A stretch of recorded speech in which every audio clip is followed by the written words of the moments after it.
এরপরের আয়াতে আল্লাহ কি বলছেন?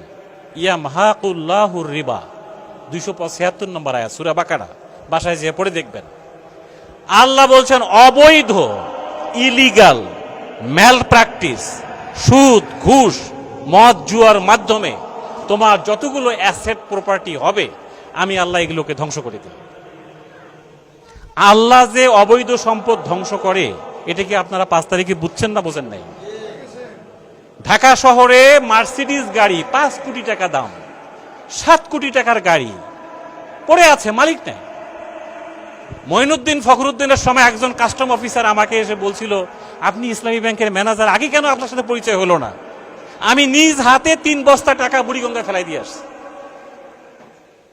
কারণটা কি? এই টাকাটা অবৈধ, ওই গাড়িটা অবৈধ। শুধু তাই না, যারা যুগে যুগে আল্লাহর বিধানের পরিবর্তে নিজের মন মতো করে চলাফেরা করতে চায়, নিজের মতো করে সান্ত্বনা খোঁজে, আল্লাহ তাআলা বলছেন এই সমস্ত ফ্যাসিস্ট, এই সমস্ত স্বৈরাচার, এই সমস্ত মানসিকতা সম্পন্ন লোকদেরকে আমি ধ্বংস করে দিই। এরা তাদের জমি জায়গা, বাড়ি ঘর, সম্পদ সব ফেলায় রেখে চলে যায়, দেখার কেউ থাকে না। এটা আল্লাহর কোরআন, সূরা দোখানের 25 নম্বর আয়াতে যান। কাম তারাকু মিন জান্নাতিন ওয়া উয়ুন ওয়া যুরুইন ওয়া মাকামিন কারীম, কিভাবে তারা তাদের বাগিচা, তাদের সাজানো সংসার, তাদের সোফা, তাদের ফ্রিজ, তাদের ফ্রিজের ভেতরে 15 কেজি ওজনের পাঙ্গাস মাছ, রুই মাছ, ওয়া যুরুইন, শাক সবজি, তাদের সাজানো লেক, তাদের সাজানো বাড়িঘর। মাকামিন কারীম হচ্ছে জমকালো বিলাসী বাসভবন, যেখানে তারা থেকে ঘুমিয়েছে, নাটক করেছে, অভিনয় করেছে, মদ খেয়েছে। ওয়ানামাতিন কানু ফিহা ফাকিহিন, ওয়ানামাতিন কানু ফিহা ফাকিহিন, এবং সেখানে তারা আনন্দ করত। প্লিজ আপনারা এদিকে মন দেন, এটা ঘটনা ঘটতেই পারে, প্লিজ আপনারা আমার কথাটা শুনেন একটু। যে যারা যুগে যুগে নিজের মন মতো করে চলে, তারা তাদের বাড়ি ঘর, সম্পদ, বাগ বাগিচা, রিসোর্ট, এরপরে তাদের মদ খাওয়ার জায়গা, বিলাসী ভবন, সব কিছু ফেলায় রেখে তারা চলে যায়। শুধু তাই না, আল্লাহ তাআলা বলছেন কাযালিক, এইভাবে জীবনের 15 বছর কাটে, 9 বছর কাটে, 50 বছর কাটে, 10, 20 বছর কাটে। ওয়া আওরাসনাহা কওমান আখারিন, আমি আল্লাহ অন্য একটা, যখন এই ব্যক্তি, এই সমাজ, ওই সরকার, ওই স্বৈরাচার যখন চূড়ান্ত সীমানায় চলে যায়, আমি আল্লাহ তাআলা তাদেরকে ময়লার পলিথিনের মতো ডাস্টবিনে থ্রো করে দেই, এবং ওইখানে আরেকটা শক্তিকে আমি ক্ষমতায় নিয়ে আসি। আমি নমরুদকে 1000 কোটি কোটি বিলিয়ন ট্রিলিয়ন টাকার সম্পদ, কিন্তু আমি একটা ছোট্ট মশা দিয়ে মেরে ফেলেছি। একইভাবে আল্লাহর ঘর ধ্বংস করার জন্য যে আব্রাহা তার বিশাল বাহিনী নিয়ে গিয়েছিল, আমি ছোট্ট একটা পাখির পায়ের মধ্যে একটা বুটের দানার থেকেও ছোট্ট একটা দানা দিয়ে আমি সব চূর্ণ বিচূর্ণ করে দিয়েছি। কাসফিম মাকুল, তারা হয়েছে একবারে ভুসির মতো, যেখানে পাথরটা যার গায়ে পড়তো সে নিশ্চিহ্ন হয়ে যেত, তাকে খুঁজে পাওয়া যেত না। একইভাবে আল্লাহ তাআলা আমাদের দেশেও দেখার তৌফিক দিয়েছে, বলেন ঠিক কিনা? আমার কাছে মনে হয়েছে আয়াতগুলো মনে হয় 6 তারিখে নাজিল হয়েছে। আল্লাহর কোরআন যে জীবন্ত কথা বলে, এটা তো প্রমাণ। এই জন্য আল্লাহ বলছে ইয়ামহাকুল্লাহুর রিবা। বাবা, তুমি বুঝতে পারতেছ না, তোমার অবৈধ সম্পদ আমি আল্লাহ ধ্বংস করব। কেমনে করব তুমি টের পাবা না। আমরা কি 5 তারিখ সকালবেলায়ও বুঝতে পারছিলাম যে এরকম একটা ঘটনা ঘটতেছে? কেউ বোঝে নাই। কোত্থেকে অলিতে গলিতে আবাবিল পাখিরা দৌড়ে আসলো আল্লাহ ভালো জানে। পিপিলিকার মতো অনেক আলেম ওলামা বলতেছেন যে এটা আল্লাহর পাঠানো বাহিনী, এর মধ্যে কোনো সন্দেহ নেই। সুবহানাল্লাহ। যেখানে দুপুর 12টা পর্যন্ত আমি দেখেছি মিরপুরে একেবারে সাজানো ট্যাঙ্ক, কামান, পুলিশ, বিডিআর, এরপরে র্যাব, তারপরে আর্মি, হঠাৎ করে 1 ঘন্টার মধ্যে অলিতে গলিতে মানুষ কিভাবে লক্ষ লক্ষ মানুষ রাস্তায় নেমে আসলো আমরা কেউ বুঝতে পারতেছি না। এটা আল্লাহ তাআলার কোরআন জীবিত। আল্লাহ বলছে যখন এই মানুষ সীমা অতিক্রম করে, জুলুমের চূড়ান্ত সীমায় চলে যায়, আয়না ঘরের মতো একেবারে নিরপরাধ মানুষগুলোকে তারা একেবারেই ফাঁসির মঞ্চ পর্যন্ত নিয়ে যায়, এরকম নিরপরাধ মানুষগুলোকে উপর জুলুম করার সীমানা যখন চূড়ান্ত সীমায় চলে যায়, আমি আল্লাহ তাদেরকে ডাস্টবিনে ময়লা ফেলাবার মতো থ্রো করে ফেলাই দেই। 45 মিনিটের বেশি আমি সময় তাদেরকে দেই না। ওমা কানু মুনজিরিন, ইন্তেজার করার কোনো সময় আমি দেই না তাদেরকে। তাহলে কি আমরা এখনো অন্যায়ভাবে আমাদের সম্পদ আহরণ করব? না, প্লিজ সুদের ব্যাপারে আল্লাহর নবী বলছেন 70 প্রকারের গুনাহ। এর সবচেয়ে ছোট গুনাহটা হচ্ছে নিজের মায়ের সাথে ব্যভিচার করা, গর্ভধারিণী মায়েকে বিয়ে করা। আপনি এই গুনাহ করবেন আবার রোজা থাকবেন, এটা হয়? এই গুনাহ করবেন নিজেকে ইমানদার বলবেন, হবে এটা? আপনি এই গুনাহ করবেন আবার হজ করবেন, হাজি পরিচয় দিবেন, আবার সুদের সাথে আপনার লেনদেন, এই হজ আপনার কাজে লাগবে? এর পরের আয়াতে আল্লাহ তাআলা এই কথাটা বলছেন, ইন্নাল্লাযীনা আমানু ওয়া আমিলুস সালিহাত ওয়া আকামুস সালাহ ওয়া আতাউজ যাকাত। তোমার লেনদেন, তোমার কেনাবেচা, তোমার ঈমান, তোমার নামাজ, তোমার রোজা, এগুলো যদি সুদমুক্ত হয়, ফালা লাহুম আজরুহুম ইনদা রাব্বিহিম, এই সমস্ত লোকদের জন্য আমি আল্লাহর পক্ষ থেকে রয়েছে মহান পুরস্কার।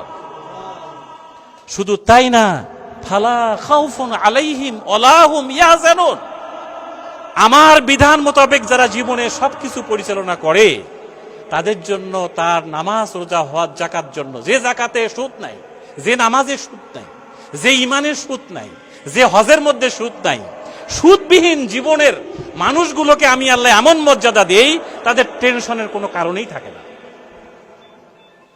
কোনো টেনশন নাই, কোনো হতাশা নাই, তারা অল্পে তুষ্ট হয়। অনেকে এসে বলে ইসলামী ব্যাংকে আপনারা এত পার্সেন্ট দেন, অন্য ব্যাংকে তো 1% বাড়াই দিচ্ছে। আরে ভাই, আপনি যদি বৈধভাবে 1 টাকা ইনকাম করেন, এর মধ্যে আল্লাহ যে বরকত দিবে, অবৈধভাবে 1 কোটি টাকার মধ্যে কোনো বরকত নাই। আমরা এমনও পেয়েছি হোমিও ডাক্তারের 10 টাকার ঔষধ খেয়ে অনেক কঠিন জটিল রোগ সুস্থ হয়েছে, আবার কোটি কোটি টাকা সিঙ্গাপুরে, থাইল্যান্ডে, পৃথিবীর বিভিন্ন হসপিটালে খরচ করার পরেও সে সুস্থ হচ্ছে না। তো আল্লাহ কোন দিক থেকে আপনার সম্পদ ধ্বংস করবে আল্লাহ ভালো জানেন, আমি জানি না। কিন্তু আল্লাহর কোরআনের আয়াত তো সত্য নাকি? এ ব্যাপারে কোনো সন্দেহ নেই। আল্লাহ বলছে আমার অর্জিত অবৈধ সম্পদকে আমি ধ্বংস করে দিই। আর বৈধ শরিয়া ভিত্তিক আল্লাহ তাআলা বলছেন যে অবৈধ সম্পদকে আমি যেমন ধ্বংস করি, বৈধভাবে তুমি যে 1 টাকা 2 টাকা ইনকাম করতে পারবা, এটা হালাল উপায়ে যেটা তোমার ঘরে আসবে, আমি আল্লাহ এর মধ্যে বরকত দিই, এর মধ্যে বরকত দিই। আল্লাহর বরকতের উপরে আমাদের আস্থা থাকতে হবে, আল্লাহর ধ্বংসের উপরেও আমাদের আস্থা থাকতে হবে। আল্লাহ তাআলার বরকত, যেমন আপনি বলেন ওই দিন যদি আবু সাঈদ ওইখানে বুক পেতে না দিত, আমরা কেউ আবু সাঈদকে চিনতাম? বলেন, কেউ চিনতাম আমরা? এখন তাকে শুধু বাংলাদেশ না, সারা পৃথিবী চেনে। কি চেনে না? তার মানে বরকতের জায়গাটা আপনাকে বুঝতে হবে। আল্লাহ বলছে যারা আমার পথে রক্ত দেয়, জীবন দেয়, শহীদ হয়ে যায়, তোমরা তাদেরকে মৃত্যু বলতে পারো, কিন্তু আমি আল্লাহর দৃষ্টিতে সে জীবিত, সে সম্মানিত, সে আমার কাছ থেকে রিজিক পায়। তাহলে মৃত্যু আবু সাঈদ থেকে, জীবিত আবু সাঈদের থেকে মৃত্যু আবু সাঈদ বেশি শক্তিশালী না? বেশি বরকতপূর্ণ না? বেশি পাওয়ারফুল না? এই কথাটা বুঝার বিষয়, এটা জানার বিষয়, এটা আমাদেরকে বুঝতে হবে। এর পরের আয়াতে আল্লাহ বলছে যে আমি যে সুদ নিষিদ্ধ করলাম, তারপরেও যদি তুমি সুদ খাইতে থাকো, তাহলে আমার আল্লাহর সাথে তোমার যুদ্ধের ঘোষণা। নাউজুবিল্লাহ। ফাআযানু বিহারবিম মিনাল্লাহি ওয়া রাসূলি। সম্মানিত ভাইরা, এই আয়াতগুলোকে সামনে রেখে আমাদের এই ব্যাংকটি প্রতিষ্ঠিত হয়েছে। এ কারণেই এখানে যত চোর ডাকাত ঢুকছে, যত ঝড় এসেছে, যত বন্যা সাইক্লোন আসছে, সব কিছুর মোকাবেলায় আল্লাহ তাআলা ইসলামী ব্যাংককে হেফাজত করেছে। আমি নিজে এই ব্যাংকের কাজে দেশের বাইরে 6 বছর, 6.5 বছর কাজ করেছি। আমি মিডিল ইস্টে 6.5 বছর এই ব্যাংকের জন্য কাজ করেছি। আমরা দেখেছি মানুষ আল্লাহর ঘরের, কাবা ঘরের গিলাপ ধরে আল্লাহর কাছে দোয়া করে, রব্বুল আলামিন এই প্রতিষ্ঠানটাকে তুমি হেফাজত করো, কারণ এখানে কোরআনের আয়াতের সঙ্গে জড়িত। তা আমি আপনাদেরকে আজকে অ্যাজ এ ম্যানেজার এতটুকু বলতে চাই, আমরা যেদিন জন্ম নেই আমাদের কানে কিন্তু শরিয়া ভিত্তিক আজান দেওয়া হয়েছে, বলেন হয়েছে না? একজন পুরুষ মানুষের একটা জায়গায় যে শরিয়া ভিত্তিক মুসলমানি করানো হয়, আপনার আকিকা করানো হয়েছে, আপনাকে শরিয়া ভিত্তিক একটা পর্যায়ে যেয়ে বিয়ে শাদীর ব্যবস্থা করা হয়েছে, একটা পর্যায়ে যে আপনার শরিয়া ভিত্তিক দাফন এবং কাফন হবে, বলেন ঠিক না? জানাজা হবে আপনার। তাহলে মাঝখানের এই সময়টুকুতে আপনার লেনদেন, ব্যবসা, চলাফেরা, এগুলো কি শরিয়া ভিত্তিক হওয়ার দরকার নাই? এটাই সূরা জাসিয়ার 18 নম্বর আয়াতে আল্লাহ তাআলা বলছেন। সূরা জাসিয়ার 18 নম্বর আয়াত, সুম্মা জাআলনাকা আলা শারিয়া মিনাল আমরি, তোমার জীবনে যত কায়ে কারবার আছে, যত ধরনের অ্যাক্টিভিটিস আছে, টোটাল অ্যাক্টিভিটিসের জন্য আমি আল্লাহর পক্ষ থেকে আমি একটা নিয়ম, একটা শরিয়া ঠিক করে দিয়েছি। এই শরিয়াটাকেই তুমি ফলো করো, এটাকে অনুসরণ করো, এটাকে ইত্তেবা করো। আমরা যেমন নামাজে কি বলি, ইক্তাদাইতু বিহাযাল ইমাম। আল্লাহ বলছে এই শরিয়ার উপরে তুমি ইক্তাদাইতু বিহাযাল ইমাম বলে দাঁড়ায় যাও। ওয়ালা তাত্তাবিউ আহওয়া আল্লাযীনা লা ইয়ালামুন। নিজের মন মতো করে চলাফেরা করো না প্লিজ, এটা আল্লাহর ঘোষণা। নিজে নিজে সিদ্ধান্ত নিয়ে কিছু করো যান। এই যে সোজায় খায় না ঘুরায় খায়, এই সমস্ত কথা বলে চলাফেরা করলে হবে না। আমার শরিয়ার বিধানগুলো তোমাকে বুঝে নিতে হবে। বুঝে না নেওয়া লোকদের জন্য ভয়ঙ্কর খবর আছে সূরা কোরআনে, সূরা মুলুকে। আল্লাহ তাআলা বলছেন, লাউ কুন্না নাসমাউ আও নাকিলু মা কুন্না ফি আসহাবিস সাঈর। যারা জাহান্নামের অধিবাসী হবে তারা চিৎকার করে বলবে, হায় ওই দিন যে আমাদের ইমাম সাহেব এই কথা বলল, ব্যাংকের ম্যানেজার সাহেব এই কথা বলল, অমুক লোক এই কথা বলল, এগুলো যদি ভালো করে একটু শুনতাম, বুঝে নিতাম, মোবাইলটাকে সাইলেন্ট করে যদি একটু মন দিয়ে শুনতাম, ভালো করে বুঝে নিতাম, আজকে আমার এই জাহান্নামের আগুনে জ্বলতে হতো না। সূরা মুলুক, লাউ কুন্না নাসমাউ আও নাকিলু। ইসলামী অর্থনীতির একটা গুরুত্বপূর্ণ পয়েন্ট হচ্ছে হিফজুল আকল। তোমার আকল, বুদ্ধি, জ্ঞান, সেন্স, এটাকে হেফাজত করো, এটাকে সংরক্ষণ করো, ব্রেনটাকে এলোমেলো করে সাজাই দিও। এই জন্য আমরা যে এই যে 3 দফার ছাত্রদের যে আন্দোলন মিছিল, এর প্রথমটা কি? বৈষম্য না? প্রথমটা কি? এই বৈষম্য দূরীকরণ করাটাকে আমরা সংস্কার বলতেছি। কি ঠিক না? এখানে সংস্কার করতে হবে, ওখানে সংস্কার, এখানে সংস্কার করতে হবে। তাহলে আপনি বলেন, আপনার এই সংস্কারের অ্যারাবিক ওয়ার্ডটা কি? অ্যারাবিক শব্দটা হচ্ছে তাসকিয়া। আল্লাহর নবী মক্কার 13টা বছর নামাজও পড়েন নাই, রোজাও থাকেন নাই, হজও করেন নাই, যাকাতও দেন নাই। একটা কাজ 13 বছরে মক্কাতে হয়েছে, সেটা হলো সংস্কার, সংস্কার, সংস্কার। তাসকিয়া, তাসকিয়া, তাসকিয়া। মানুষের ব্রেনে যে জঞ্জালগুলো আছে, সুদ বোঝে না, হালাল বোঝে না, হারাম বোঝে না, প্রফিট বোঝে না, এই ব্রেনটাকে সংস্কার করাই 13 বছর আল্লাহর নবী এই কাজ করেছে। এবং আমরা সারা জীবন আমাদের মসজিদগুলোতে সানি খুতবায় একটা আয়াত শুনি, ইন্নাল্লাহা ইয়ামুরু বিল আদল ওয়াল ইহসান ওয়া ইতাইজিল কুরবা ওয়া ইয়ানহা আনিল ফাহশাই ওয়াল মুনকার ওয়াল বাগি ইয়াইজুকুম লাআল্লাকুম তাযাক্কারুন। কি জুমার নামাজ পড়েন তো আপনারা নাকি? আয়াতটা কি মনে পড়ছে? এই আয়াত যখন পড়া হয় তখন আমাদের মুসল্লিরা মনে করেন আমার শেষ, খুতবা শেষ, এখন দাঁড়ায় যেতে হবে। কি কথা ঠিক না? খুতবা এখন শেষ, এখন দাঁড়ায় যেতে হবে, এখন নামাজ শুরু হবে। কি আছে আয়াতের মধ্যে? গত 1500 বছর ধরে মসজিদে নববী থেকে শুরু করে পৃথিবীর সকল মসজিদে এই আয়াতটা পড়া হয়, আমরা কেউ জানি না এটা কি বলা হইতেছে। কিন্তু ওই রংপুরের আবু সাইদ যখন বললো যে না, এটা সংস্কারের কথা বলা হয়েছে, এখানে তাসকিয়ার কথা বলা হয়েছে, বৈষম্যের কথা বলা হয়েছে, এখানে দেখেন 3টা পয়েন্ট আছে। একটা হলো বৈষম্য, একটা হলো ন্যায় বিচার, একটা হলো মানবাধিকার। আমরা কি, ছেলেরা কি মিছিল করলো? আমরা ন্যায় বিচার চাই, উই ওয়ান্ট জাস্টিস। এরপরে তারা কি বললো? আমরা মানবাধিকার চাই। এখানে অধিকার নাই, কথা বলার স্বাধীনতা নাই। এই যে আমরা এখন কথাগুলো বলতেছি, এগুলো কিন্তু আমরা গত 2 মাস আগেও বলতে পারিনি। কথা ঠিক না? তা এই যে মানবাধিকার, এরপরে জাস্টিস, ন্যায় বিচার, এরপরে আপনার বৈষম্য, এই 3টা কথাই ওই আয়াতটার মধ্যে আছে। আল্লাহু আকবার। আল্লাহ তাআলা নির্দেশ দিচ্ছেন যে ইয়ামুরু, এটা কিন্তু কোনো ওয়াজ না, এটা আল্লাহর নির্দেশ। এটা প্রজ্ঞাপন জারি করে এক্সিকিউট করতে হবে, এটা আইন, পার্লামেন্ট এটা পাস করতে হবে। 1 নম্বর কি? ন্যায় বিচার। 2 নম্বর হলো সদাচার। 3 নম্বর হলো মানবাধিকার। দেখেন, তাহলে বাংলাদেশে যদি সুদ চালু থাকে, আপনি বলেন সুদী সমাজে কোনোদিন বৈষম্য দূর হইতে পারে? না, হবে না। সুদ একটা মানুষকে আকাশচুম্বী বিল্ডিং বানায় বসবাস করায়, আর একটা মানুষকে রেল লাইনের প্ল্যাটফর্মের নিচে ঘুমাইতে দেয়। তো যে সমাজে মানুষ প্লাস্টিকের নিচে ঘুমায়, আর কিছু মানুষ মানে 60, 80, 90, 100 প্রকারের খাবার খায়, এই সমাজে কি বৈষম্য কোনোদিন দূর হইতে পারে? একমাত্র ইসলামী অর্থনীতি বলছে যে এই অর্থনীতি চালু হলেই কেবল সমাজে বৈষম্য দূর হইতে পারে। তাহলে আসুন, আমরা এই যে এখন সময়টা পেয়েছি, আমি মনে করি যে এই সুযোগটা আল্লাহর পক্ষ থেকে দেওয়া। এই সুযোগের সদ্ব্যবহার যদি আপনারা না করেন, আমরা না করি, আল্লাহ তাআলা আর একটা জালেম, আর একটা জগদ্দল পাথর আপনার উপর এমন ভাবে চাপাই দিবে, আপনি আমি মুক্ত হইতে পারবো না। বলেন ঠিক না বেঠে? এই জন্য আসুন আমরা আজকে সিদ্ধান্ত নিই, আমরা ন্যায় বিচারের স্বার্থে, মানবাধিকারের স্বার্থে এবং আমাদের বৈষম্যের বিরুদ্ধে আমরা ইসলামী অর্থনীতি কায়েমের আন্দোলনে নিজেকে নিয়োজিত করি ইনশাআল্লাহ। আমি অনুরোধ করতে চাই, এখানে যার অ্যাকাউন্ট নেই আপনারা ইসলামী ব্যাংকে অ্যাকাউন্ট করুন। এই ব্যাংকটা প্রতিষ্ঠিত হয়েছে এই কারণে, শুধুমাত্র ইসলামী অর্থনীতি, জাকাত ভিত্তিক অর্থনীতি সমাজে চালু হলেই সমাজে ন্যায় বিচার প্রতিষ্ঠিত হবে, সমাজে বৈষম্য হারিয়ে যাবে, মানুষ একে অপরের সাথে ভালোভাবে কথা বলবে, আচরণ ঠিক হয়ে, ব্যবহার ঠিক হয়ে যাবে। এবং ইসলামী অর্থনীতির অন্যতম পয়েন্ট হচ্ছে অন্ন, বস্ত্র, শিক্ষা, চিকিৎসা, বাসস্থান, যেগুলো আমাদের সমাজের সমস্যা। গুটি কয়েক মানুষ হাজার হাজার কোটি টাকার মালিক, বাকি মানুষ কিন্তু এখনো অসহায়। কি বলেন ঠিক না? এই অসহায়ত্ব, এই বৈষম্য, এই অবিচার, অনাচার দূর করার জন্য আসুন আমরা সবাই মিলে আমাদের সমস্ত লেনদেনগুলো এখন থেকে আমরা ইসলামী ব্যাংকে করবো ইনশাআল্লাহ। আমরা সুদের বিরুদ্ধে জিহাদ ঘোষণা করতে চাই। আমরা অলিতে গলিতে, পাড়ায় পহল্লায়, সকল আত্মীয় স্বজন, দেশে বিদেশে সবার কাছে ইসলামী ব্যাংকের দাওয়াত পৌঁছাতে চাই।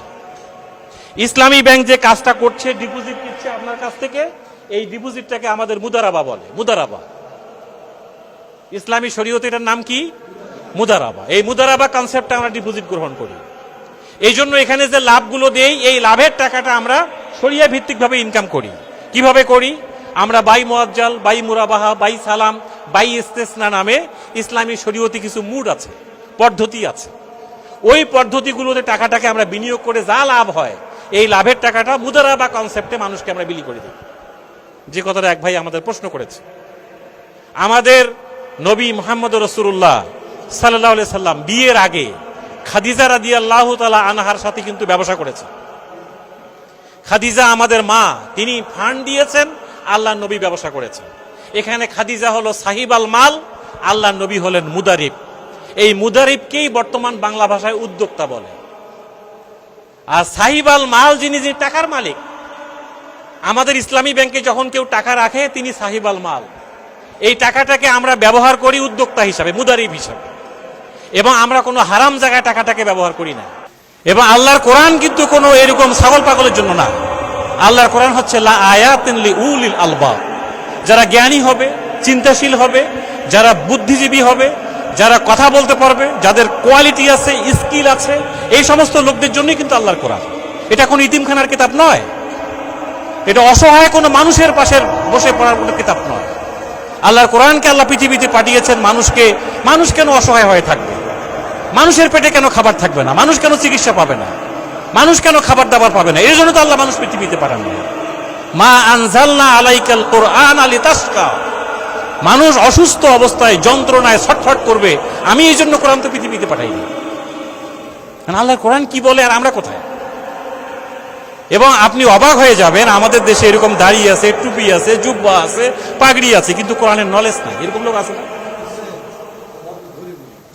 আপনি এই সমস্ত অবস্থা দিয়ে আপনি কেমনে মুক্ত হবেন বলেন? আল্লাহর কোরআন যদি না পড়েন, না বোঝেন, না মানেন, না শেখেন, আপনার আমার পক্ষে কবরের 3টা প্রশ্নের উত্তর দেওয়াও সম্ভব না, পারবেন না। কোন হুজুর যদি আপনার মৃত্যুর পরে 100 খতম কোরআন শরীফ পড়ে, আপনার কিচ্ছু হবে।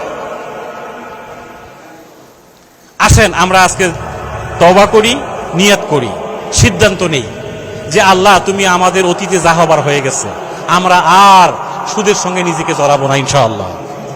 আমরা আমাদের আত্মীয় স্বজন, পাড়া প্রতিবেশী, সারা দুনিয়াকে আমরা জানাই দেব যে আমরা সুদের বিপরীতে ইসলামী শরিয়া ভিত্তিক লেনদেন, ব্যাংকিং সবকিছু করতে চাই। পারবো তো ইনশাআল্লাহ? ঠিক আছে। এরপরে আমরা যে এখানে অ্যাকাউন্টগুলো করি, আপনার সেভিংস অ্যাকাউন্ট, এরপরে টিডিআর, ডিপিএস, এরপরে এফডিআর, যা কিছু করি এটা সব মুদারাবা কনসেপ্ট। এবং আমাদের কারেন্ট অ্যাকাউন্টগুলো হয় আল ওয়াদিয়া কনসেপ্ট।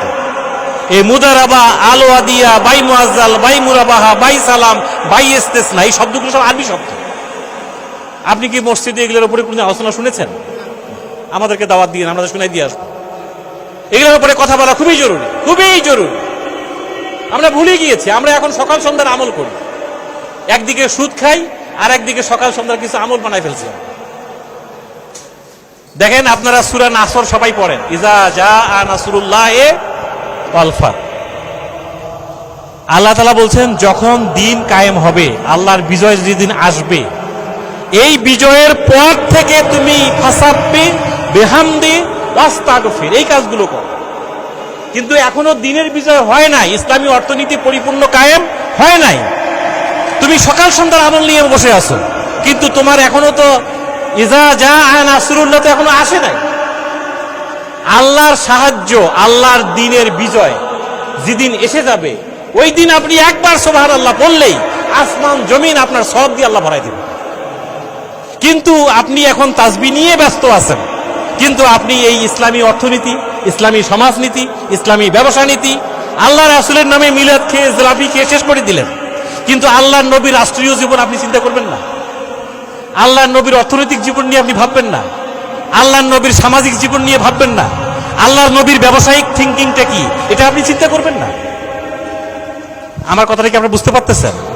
আসুন আমরা আজকে আল্লাহর নবীর ব্যাপারে আল্লাহ তাআলার কথা, লাকাদ কানা লাকুম ফি রাসূলিল্লাহি উসওয়াতুন হাসান, তোমার জীবনের প্রত্যেকটি কারবারে তোমাদের আদর্শ হচ্ছেন মুহাম্মদুর রাসূলুল্লাহ সাল্লাল্লাহু আলাইহি ওয়াসাল্লাম। তো এই রাসূলের কোন কোন আদর্শ গ্রহণ করবে? সব নাকি কিছু বাদ দিয়ে? সব সব। যারা সমাজে কিছু বাদ দেয় আর কিছু গ্রহণ করে, তাদের ব্যাপারে কিন্তু আল্লাহ কোরআন ভয়ঙ্কর কথা বলছে। ফামা জাযা, কোনো পুরস্কার নাই তার জন্য যারা কিছুটা মানে আর কিছুটা মানে না। যেখানে আপনি রিস্ক মনে করতেছেন, ঝুঁকি মনে করতেছেন, এই কাজ করতে গেলে রক্ত দেওয়া লাগে, জীবন দেওয়া লাগে, শহীদ হওয়া লাগে, না, আল্লাহ বলছে এগুলোর মধ্যেই বরকত। আসুন আমরা আমাদের টোটাল ডিপোজিট, লেনদেন, ডিপিএস, হজ অ্যাকাউন্ট, সেভিংস অ্যাকাউন্ট সব কিছু এখন থেকে আমরা ইসলামী ব্যাংকে করবো ইনশাআল্লাহ। সমস্ত অবৈধ লেনদেন আমরা আজকের থেকে বন্ধ করে দিতে চাই। দেখা আপনার আমার হায়াত কিন্তু বেশি দিন নাই, দেশ সরকার এগুলো আসবে যাবে, এগুলো থাকবে, কিন্তু আপনাকে আমাকে আমার নিজের স্বার্থে, আমার কবরের স্বার্থে, আমার জান্নাত জাহান্নামের স্বার্থে আমাকে সিদ্ধান্ত নিতে হবে যে আমার টোটাল লেনদেন আমি শরিয়া মোতাবেক করব। আল্লাহ তাআলা আমাদের সকলকে এই বিষয়গুলো বুঝার তৌফিক দান করুন, এর উপরে আমাদেরকে এলেম জ্ঞান অর্জন করার তৌফিক দান করুন, এবং আজকে আমাদের এই বসাকে আল্লাহ কবুল করুন। কিয়ামতের কঠিন ময়দানে আপনি যখন আজান দিচ্ছে, কিছুক্ষণ পর জোহরের নামাজে দাঁড়ায় যাব, আজান হচ্ছে এখন, একজন জবাব দেন, আপনি জোহরের জামাতে যখন দাঁড়ায় যাবেন, তো আপনি কি ইমাম সাহেবকে জিজ্ঞাসা করবেন যে হুজুর আপনার উজু আছে কিনা? কি বলবেন নাকি কেউ? আমরা কোনোদিন এই কথা বলি নাই। আপনার বাসা পর্দা টর্দা হয় কিনা আপনি জিজ্ঞাসা করছেন কোনোদিনও? না। আজান দিছে, একটা দায়িত্ব বেহাজাল ইমাম বলে দাঁড়ায় গেছে, ইমাম যদি উজু ছাড়া নামাজ পড়ায়, কিয়ামতের মাঠে কি আল্লাহ আপনাকে ধরবেন, ইমাম সাহেবকে ধরবে? আমরা 1983 সাল থেকে আজান দিচ্ছি, 83 সাল থেকে, যে আসেন এই জায়গাটা সুদ মুক্ত। এই আজানে সারা দিয়ে আপনি একটা দায়িত্ব বেহাজাল ইমাম বলে দাঁড়ায় যান। যদি ইসলামী ব্যাংক সুদ খায়, কোনো ভুল করে, এই দায়িত্ব তো আল্লাহ আপনাকে ধরবে না, ওই ইসলামী ব্যাংকের চেয়ারম্যান আর ম্যানেজারকে ধরবে। কি কথা ঠিক না বেঠে?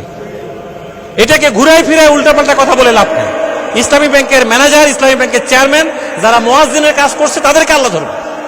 আপনি এটা ছেড়ে দেন তাদের উপরে, দিয়ে একটা দায়িত্ব বেহাজাল ইমাম বলে দাঁড়ায় যান।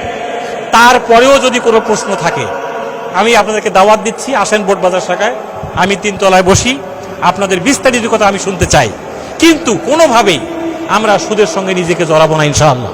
আল্লাহ তাআলা আমাদের সকলকেই আজকের এই বসাকে কবুল করুক, আমাদের জীবনের সমস্ত গুনাহ খাতা আল্লাহ মাফ করে দিক, অতীতের সমস্ত গুনাহ যা করেছি আল্লাহ মাফ করে দিক। এখন থেকে আমরা আমাদের টোটাল লেনদেনগুলো ইসলামী ব্যাংকের সাথে করার তৌফিক দান করুক। আমা তৌফিক ইল্লা বিল্লাহ। আসসালামু আলাইকুম ওয়া রাহমাতুল্লাহ।